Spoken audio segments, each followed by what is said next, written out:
De acá en más, Con María O'Donnell. un tutorial para tiempos complejos.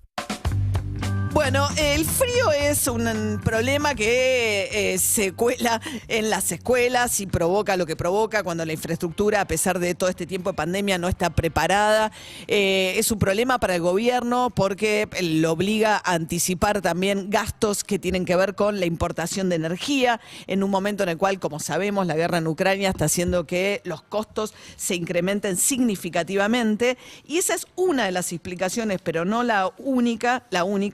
por la cual el Banco Central, a pesar de que lo que la Argentina le vende al mundo, como todos sabemos, también subió mucho de precio, los granos, y a pesar de que son los tiempos en los cuales viene la liquidación de los granos, que hay liquidación récord, no tanto en cantidad, sí en precios, porque también hubo un efecto de la sequía, pero salió un informe de la Cámara de la Industria Aceitera, que dice que entre enero y mayo hubo liquidaciones por más de 15.000 millones de dólares, y que esto significa un incremento del 15% respecto al igual periodo del año pasado. Ahora, de estos 15.000 millones de dólares, entre las compras y ventas de dólares, el Banco Central aumentó sus reservas solamente 1.000 millones de dólares. Y una de las cuestiones para bajar las expectativas de inflación, que coinciden todos los economistas, es que el Banco Central tenga reservas robustas, que sea un Banco Central con poder de fuego. Por eso también que el Fondo Monetario le impuso, dentro del acuerdo con la Argentina, metas de cantidad de reservas que tiene que ir incrementando paulatinamente el Banco Central. Y de todas las alarmas respecto a lo que está pasando con la economía, en materia a lo que le toca supervisar al Fondo Monetario, tres, obviamente una inflación mucho más disparada de lo que se preveía, y adicionalmente el otro problema es las reservas que no está acumulando al ritmo que se esperaba el Banco Central. En el informe que presentó Mansur, hoy va a ir presencialmente el jefe de gabinete Juan Mansur al Senado, pero antes le hicieron llegar una serie de preguntas, y en ese informe, por un lado, no dijo cuánto va a ser la inflación este año, cuánto estima el gobierno que va a ser la inflación anual. En segundo lugar, dijo que entre lo que la Argentina vendió y lo que tuvo que importar de energía, por ahora es positivo, pero todavía no llegamos al invierno. Ese es el gran tema. O sea, ahora viene un periodo, el segundo semestre, en el cual el Banco Central debería acelerar significativamente su incremento de reservas, pero va a gastar más plata en importar gas, sobre todo a estos precios.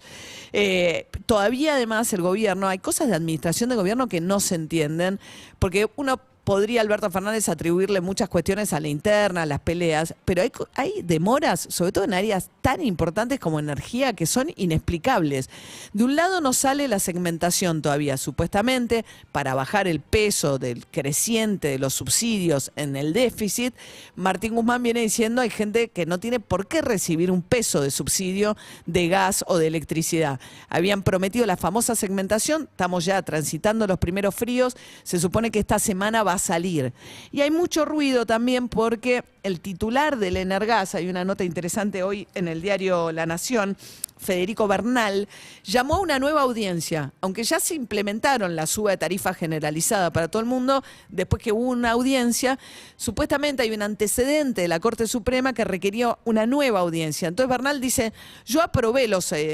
incrementos que me pidieron porque, bueno, está muy apurada la Secretaría de Energía, pero voy a llamar a una nueva audiencia. Entonces algunos con suspicacia dicen, eso puede querer decir que lo que va a hacer es que está generando en realidad los argumentos para que alguien impugne los aumentos que ya se dieron, diciendo, che, si hacía falta una nueva audiencia, ¿por qué no lo hicieron antes de implementar el aumento? Entonces, la gran pregunta es si Argentina, en este contexto, si los dólares que va acumulando el Banco Central no alcanzan, va a tener que pedir un waiver. Un waiver es el primer perdón al Fondo Monetario, diciendo no pude cumplir con las metas, dame un perdón, así seguimos dentro del acuerdo. Y ahí es donde entra la decisión que tomó finalmente Alberto Fernández de ir a la cumbre convocada por Joe Biden, el presidente de los Estados Unidos, la cumbre de las Américas en California. Primero había amagado con no ir, porque el presidente de México dijo que no va, AMLO, López Obrador, porque Biden no invitó a Cuba, Nicaragua y Venezuela, países claramente, digamos, con distinto grado, pero digamos, lo de Nicaragua ya muy volcada hacia un régimen autoritario, dictatorial, Cuba que no es una democracia, y los problemas de Venezuela con las violaciones a los derechos humanos y falta de competitividad electoral, etcétera, habían llevado a Estados Unidos a excluir a estos 3 países de la cumbre. Alberto Fernández había dicho, si hay exclusiones yo no voy, pero después tuvo una conversación con el enviado Joe Biden, ayer habló 25 minutos con el presidente de los Estados Unidos, entonces va a ir a la cumbre, habló también con Maduro, etcétera, y va a decir ahí en California que él está en contra de las sanciones económicas que impuso Estados Unidos a algunos de estos países y que además no está de acuerdo con las exclusiones, pero va a ir a la cumbre y obtuvo a cambio, porque para Biden era un problema que se bajara la Argentina de la cumbre. Va a ir también Gabriel Boric, que había amenazado con no ir, que se ausente, en todo caso, solo México, es distinto a que faltaran los principales presidentes de la región. Pero la cuestión es que va a ir y a cambio obtuvo un encuentro con Biden en la Casa Blanca hacia fin de mes, personalmente. Sabemos que el peso de Estados Unidos en el directorio del Fondo Monetario es muy importante y hay quienes especulan con que, bueno, trabajar una mejor relación con el gobierno de Estados Unidos puede ser importante por si Argentina entra ya en un sendero de incumplimiento con los acuerdos que alcanzó con el Fondo Monetario Internacional.